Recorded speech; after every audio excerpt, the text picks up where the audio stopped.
It just gets curiouser and curiouser, doesn't it? If you haven't heard yet, there was a recent piece of interview posted on the internet with the creative team behind the Godzilla Anime Trilogy, writer Gen Urobuchi, and directors Hiroyuki Seshita and Kobun Shizuno. And, well, it's fairly revealing if it is indeed accurate. I'll just read you what it says. I'll throw it up here for you to read for yourself, but I will read it for you. Seshita says it was Toho that told them from the beginning of the project that it was not to be about kaiju fights. Urobuchi wrote his script on this basis. Shizuno had barely seen Godzilla movies to begin with and came up with the, quote, interesting ideas, unquote, like, quote, does he really have to breathe fire? As a result, they did succeed in getting to new fan bases, especially younger women. Shizuno barely watched tokusatsu films and so didn't have any preconceptions on what a Godzilla film should be like. Seshita says that if it were just him and Urobuchi, Mechagodzilla City would have probably ended with the entire city combining and standing up to form a 1 kilometer tall Mechagodzilla. Urobuchi wanted to have all of the turrets turn into Mechagodzilla heads, but Shizuno stopped it from happening. Seshita says that if it weren't for Shizuno, the Exifs would probably all have worn sunglasses like the Exians. So, this is a rather interesting little bit of information, don't you think? Now, assuming this is genuine, which, this is the internet, it's no stranger to forgery, but if it is genuine, and I'm assuming at the moment that it is, there are one of two possibilities at play here. Either, one, we are witnessing a game of pass the buck, in which certain people have messed up, and so they're trying to shift the blame onto other people. Which, that is definitely possible. You can't rule that out. However, it is also known from the last time these guys were interviewed that Shizuno really didn't have any knowledge or preconceptions or previous attachment of any sort to Godzilla or, apparently, tokusatsu in general. So, the apparent implication is that he's the guy to blame. Though apparently, the implication here is that Toho is not entirely blameless in this whole endeavor. If you're just joining us, or in case you forgot, I did a video in the immediate aftermath of the Godzilla City on the Edge of Battle Netflix debut, in which I picked the movies apart for various reasons, but at the end, I concluded that I just don't really trust Toho to make good kaiju movies at the moment. The way things currently are, I just don't think they're doing a good job. And the evidence speaks for itself, if you ask me. We have the Godzilla Anime Trilogy, we have those 2 awful Attack on Titan movies, and we have Shin Godzilla. Now, if you're just joining us again, you should know up front, I did not enjoy Shin Godzilla. I do not think it's a good movie. If you like it, whatever, but I do not like it. It's definitely the best of their recent attempts, but still not good, in my opinion. So, even if I did like it, though, that's one movie out of 6 at this point that's any good, that's worth any sort of merit. And that's not good statistically. It's not good no matter how you look at it. Now, in response to that, I've seen a lot of people saying you can't blame Toho for the Anime Trilogy because the Anime Trilogy was technically produced by Polygon, the anime company. I've never really felt that was much of an excuse myself because even if Polygon was responsible for most of what happened, the Toho execs still would have had to approve it. They do have a certain say when it comes to how Godzilla is portrayed, and they normally are very protective of him. Not always, clearly, but usually they are. So they would have had to put the big old check mark on the list of changes, and so they would still have some responsibility for how things turned out. Here it says outright that Toho made the stipulation of no kaiju fights. Apparently throw in as many kaiju as you want because that's what happened, but no actual fights for some reason. So apparently I'm right to stand by my feeling that Toho does deserve some of the blame for how this turned out. It is still a Toho production. It's still a Godzilla movie that they made. Even if they farmed it out to another company, they still are responsible. So, well, I just don't think that argument holds water anymore.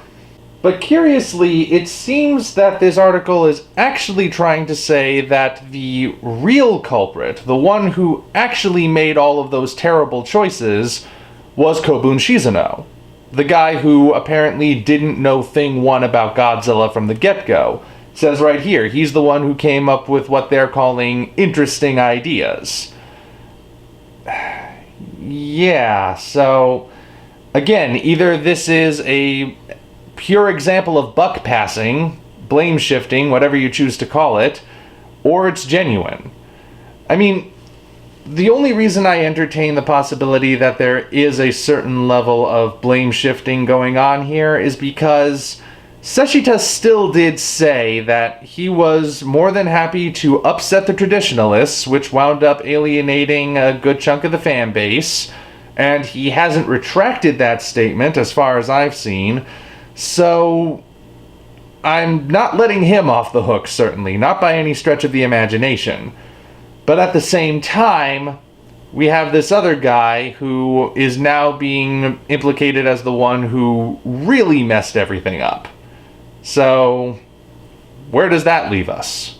The thing that inclines me to believe that this might be true, at least for the moment, is the involvement of Gen Urobuchi himself. I have seen other examples of Gen Urobuchi's work, and those that I haven't seen I've read up on. And Urobuchi does not strike me as the kind of writer who takes interesting and different ideas and only does them halfway. If you give him something that's drastically different and strange and new, he will play it to the hilt. I mean, if Puella Majimadoka Magica is any implicator, that's what he does. And the thing about the Godzilla Anime Trilogy is that it always felt like it was stopped short, like it was not quite willing to go all the way, which would be uncharacteristic for Mr. Urobuchi. And I've been trying to figure out, well, was he just having an off day when he wrote these movies? I mean, obviously he didn't write them all in one day, but you know what I mean. Or was he just phoning them in because he doesn't like Godzilla either, and this was just a quick and dirty paycheck for him? Or was he actually being held back by someone? Was there a particular thing that kept him from really going forward with writing a Godzilla story that would have been amazing? And so instead he wound up writing something that just felt truncated, if that's even the proper use of that word. I'm starting to think that maybe that is the case.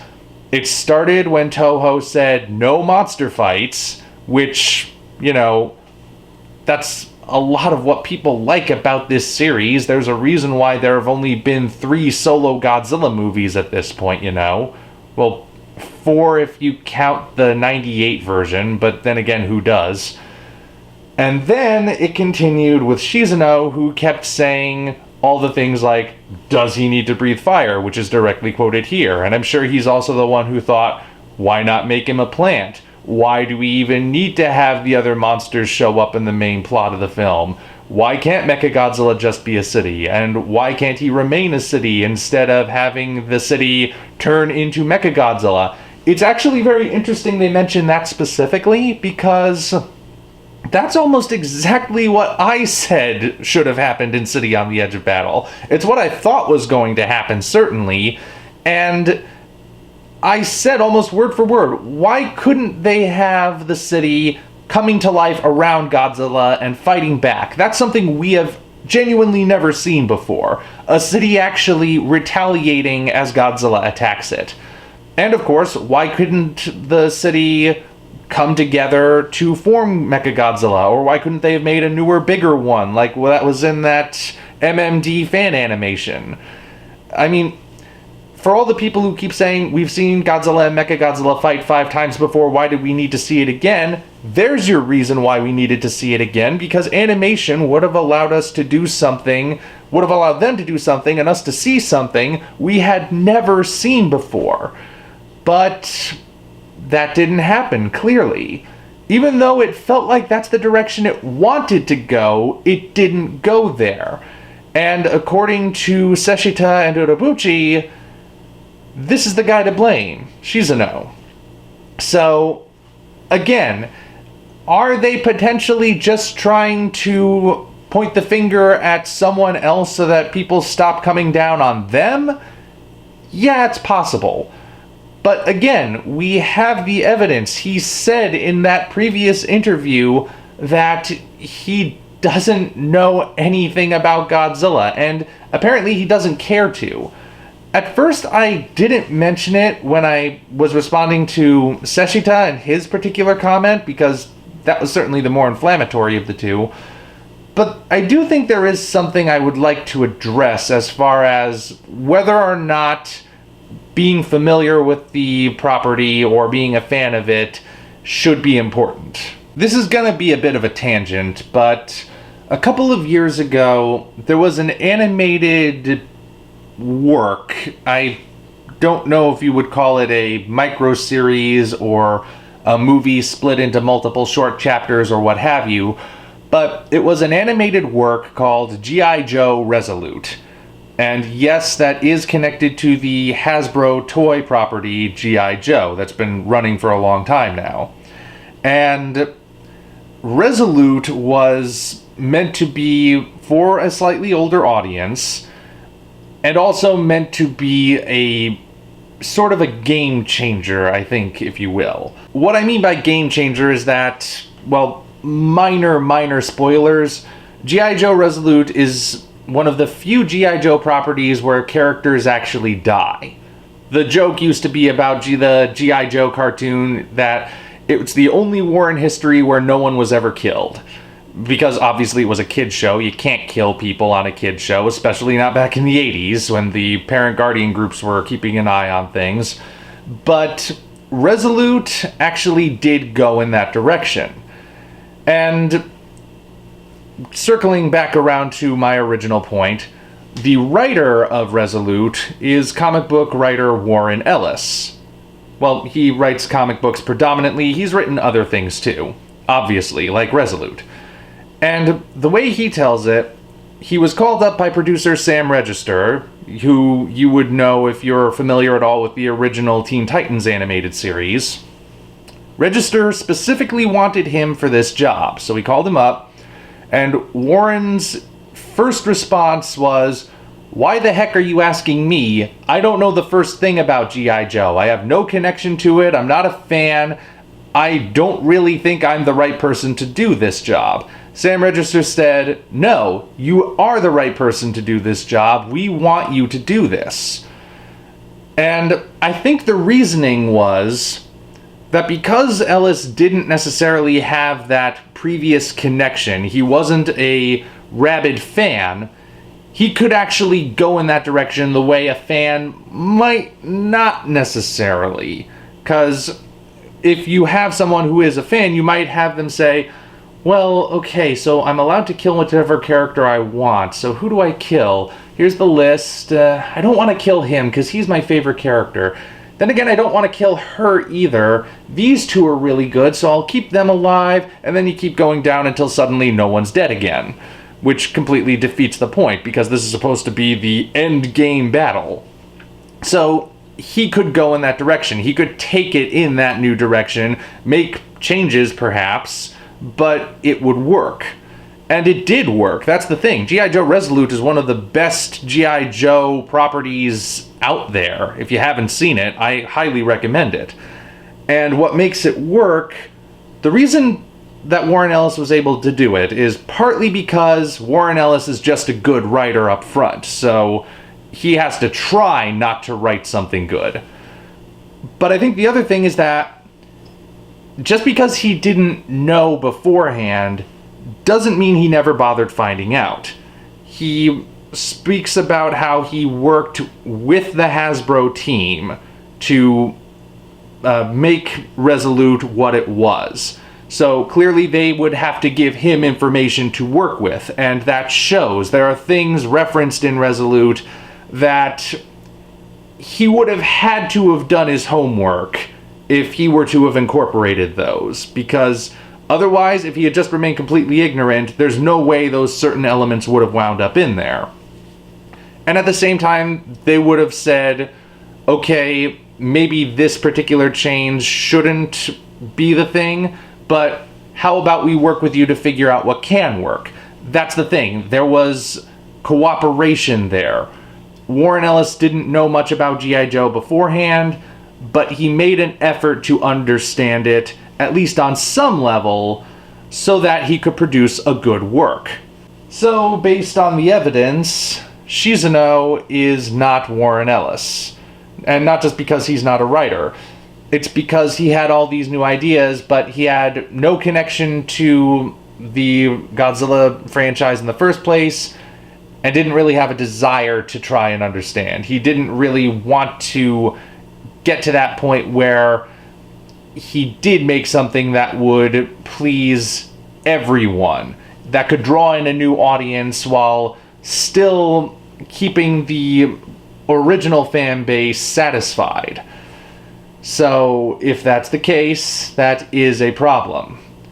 And as far as what it says about they did succeed in getting new fans, especially younger women, first of all, the actual box office record for the Anime Trilogy would say otherwise, because City on the Edge of Battle was not well received even in Japan.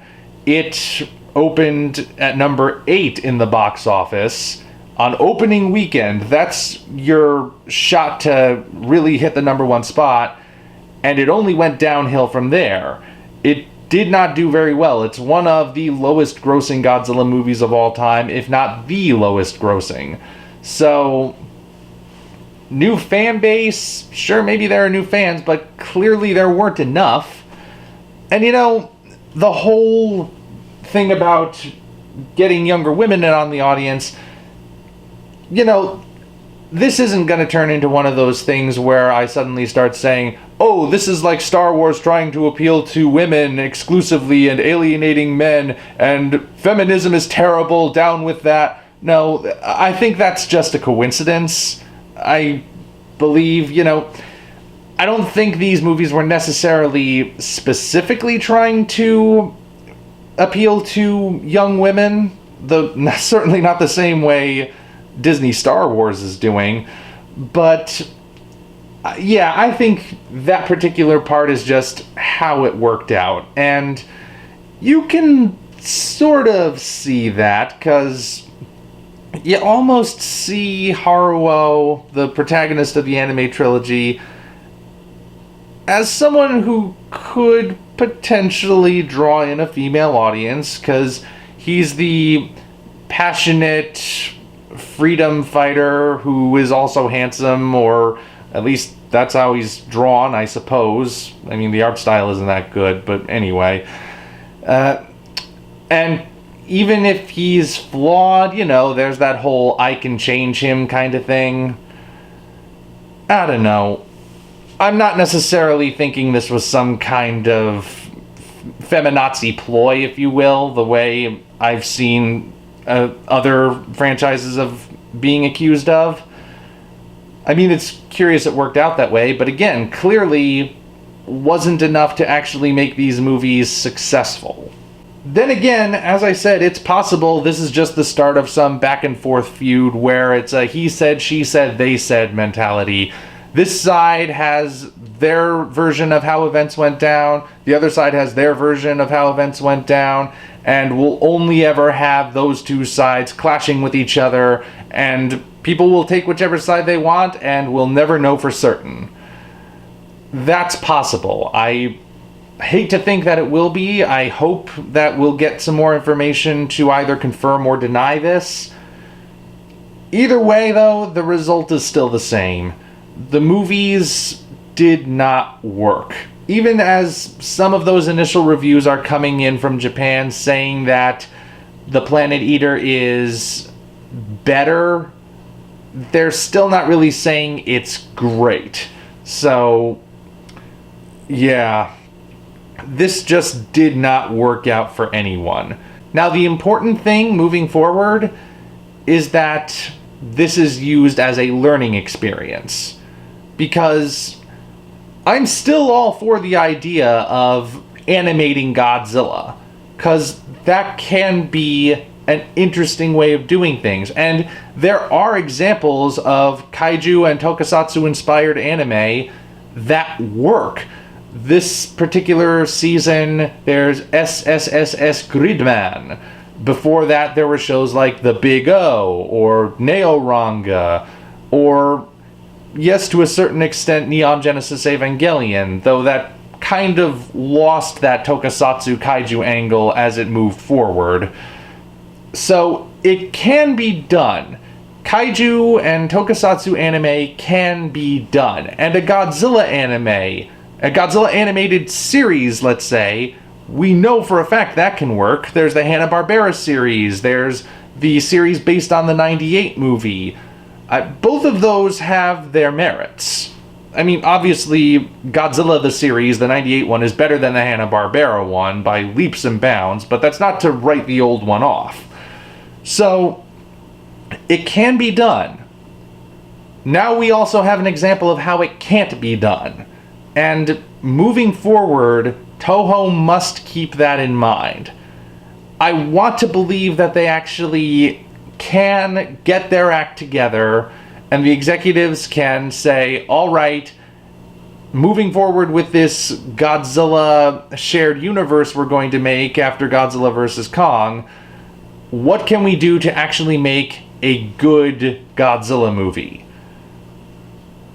That's what I want them to come out of this thinking. You now have an example of what not to do and how not to act.